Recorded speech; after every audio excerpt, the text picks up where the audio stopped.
This is Bill Heiland from Ghost and Spirit Paranormal. Today I'm going to open up a whole new can of worms. Let me just say before I get started that after this is finished, I'm going to have some people that are going to just flat out disagree with what I have to say. I have a feeling that those who tend to follow the more scientific path in paranormal research is probably going to agree with me on this. And I can back up everything I'm going to tell you here. First, I'll say that I absolutely have a faith and a belief in the paranormal. But I do have problems with the methods that are being used out there, as you saw in my last few videos. And today I'm going to touch off on the hot topic of the Frank's box. I'm going to keep looking down because I had to take notes. I have a whole lot of details that I don't want to leave out. So if you see me look down on occasion, that's what I'm doing. What I noticed was that there's a lot of video out there of spirit box communication and the way it's perceived. So the first logical thing I wanted to do was I wanted to find out exactly what is a spirit box and how does it work. And I thought the best place to find that out would be to go to the guy that built this, named Frank Sumption. Okay, now I'm going to read to you a quote from him that explains what this is and how it works. It says, "The purpose of the box, as it is now referred to, is simply to provide a source of audio bits made up of fragments of human speech, music, and noise. The noise is known as raw audio. It's the raw material out of which spirits and the deceased and other entities use to create their own voices, presumably by remodeling and remixing the audio." There's the first strike. Okay?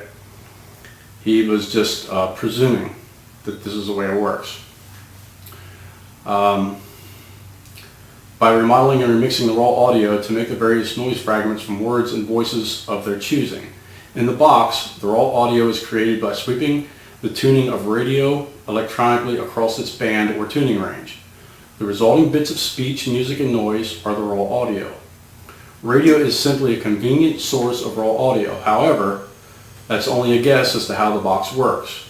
There is strike two, another guess. There does seem to be an RF component or a radio frequency component, obviously, or at times an actual signal received. Or there's some other method of getting an external voice into the radio in the box. Some of the manipulation of the raw audio seems to take place inside the electronics. Again, presumably. Again, another presumption. And he also says, "I don't have the equipment or the know-how to be able to test these theories." So basically what he's saying is he has no idea how this works, and he can't even prove how he thinks it works. So at this point, I'm pretty much left on my own to go and do tests and experiments to try to figure this all out and come up with my own hypothesis of what's actually going on here. So in the development of that hypothesis, I came up with audio matrixing as the first thought that hit my mind. It's the same thing as laying on the ground looking at the sky and seeing Snoopy in the clouds. It's your brain trying to process information it doesn't understand. And it's also called, let me see if I can say this right, pareidolia is the name that is used.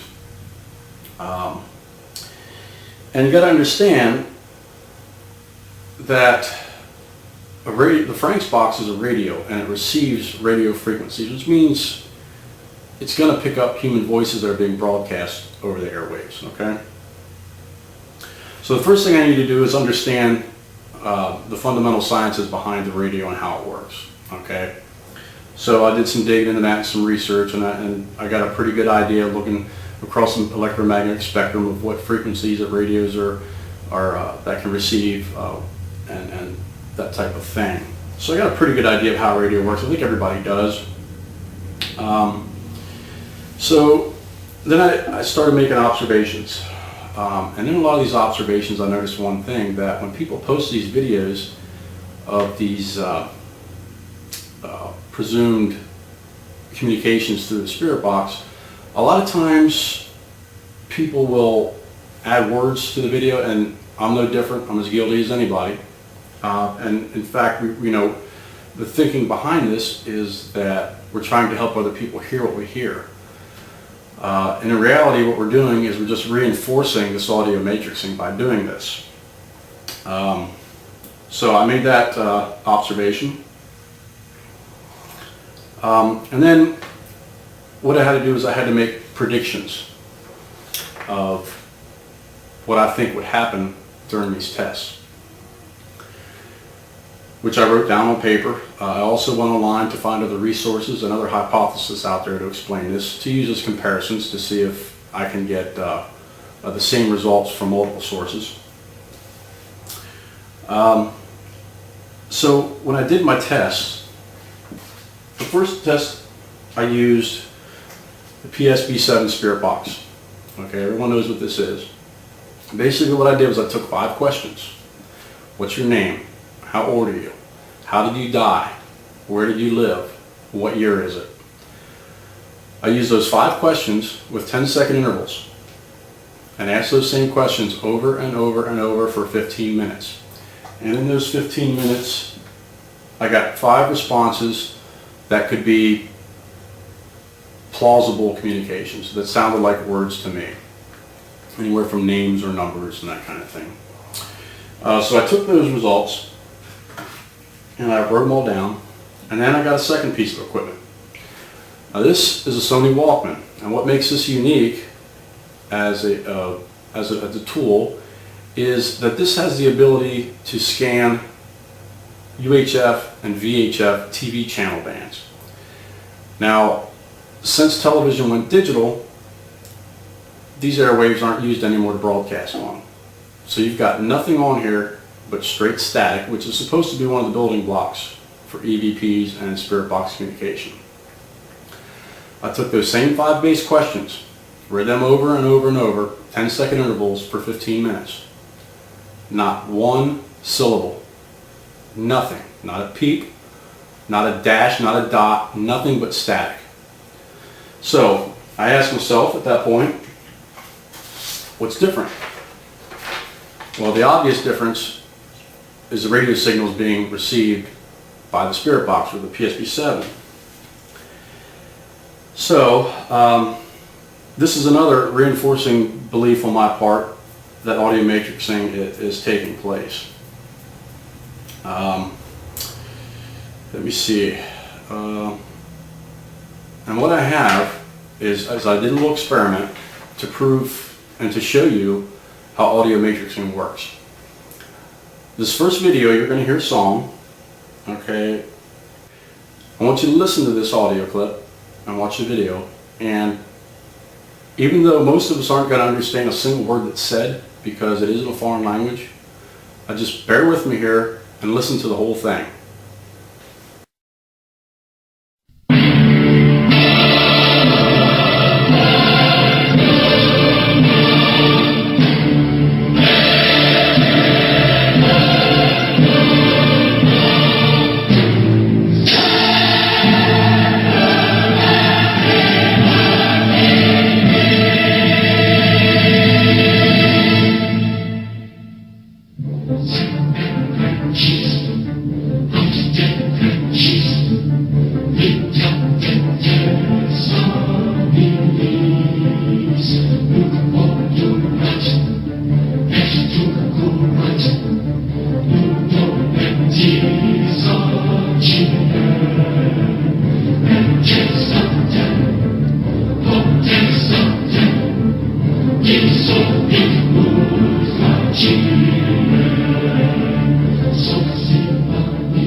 there's not a whole lot to hear there other than the music and the words. We can hear the words, but we have no idea what they mean. This represents to me the spirit box. It's full of all kind of audio information, but we can't make sense of any of it because we don't speak that language. So therefore, it's just inert to us. Now, what would you say if I could take that same song and I could force your brain to hear words that do not exist? And all I have to do is use a little bit of persuasion, and you will hear every one of these words, even though you and I both know they just don't exist. Go ahead and listen.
So what I did was I took an idea that was out there in the paranormal research community, and I didn't necessarily debunk it because there really isn't anything to debunk. There's no theory there. There's no hypothesis there. Basically, all I did was I just took Frank's assumptions and I tested them. I formed my own hypothesis.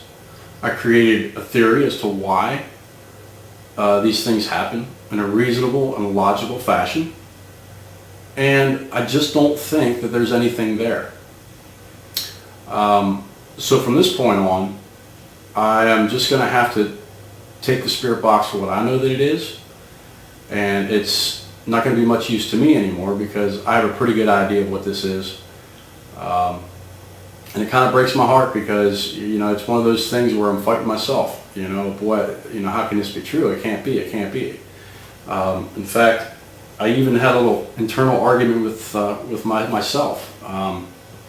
You know, I've had recordings where I've had what I thought were apparitions or spirits literally cursing at me, which leads me to another point. So I thought about that, and I thought, well, okay, what are the other possibilities that could cause something like that to happen? Well, just so it turns out that there are analog telephones out there, wireless telephones, ham radios and CBs. All of those signals can and do, or excuse me, they can and are received by AM/FM radios. So as long as that possibility is that I had a neighbor with an analog cordless phone on the phone cursing, you know, I can't rely on that as, I can't use that as reliable evidence. It's just, you know, you can shoot holes through it because there's other possibilities. So I definitely had to reevaluate the way I thought about this. I expect to get some hate mail, some disagreements, and just people, like I said, are just flat out going to ignore what I have to say here. But from my own standpoint, you know, I did the testing. I even showed to you that you can hear things that aren't there. So it's up to you to decide what you're going to do with this information. Don't believe everything I told you. Go and find out for yourself. Do your own tests. Everything that I just explained to you is completely testable by anyone that's watching this video. You just have to do it. And if you do it, you're going to see that there's a lot of holes in what's going on with the spirit box. Alright? So until next time, see you later.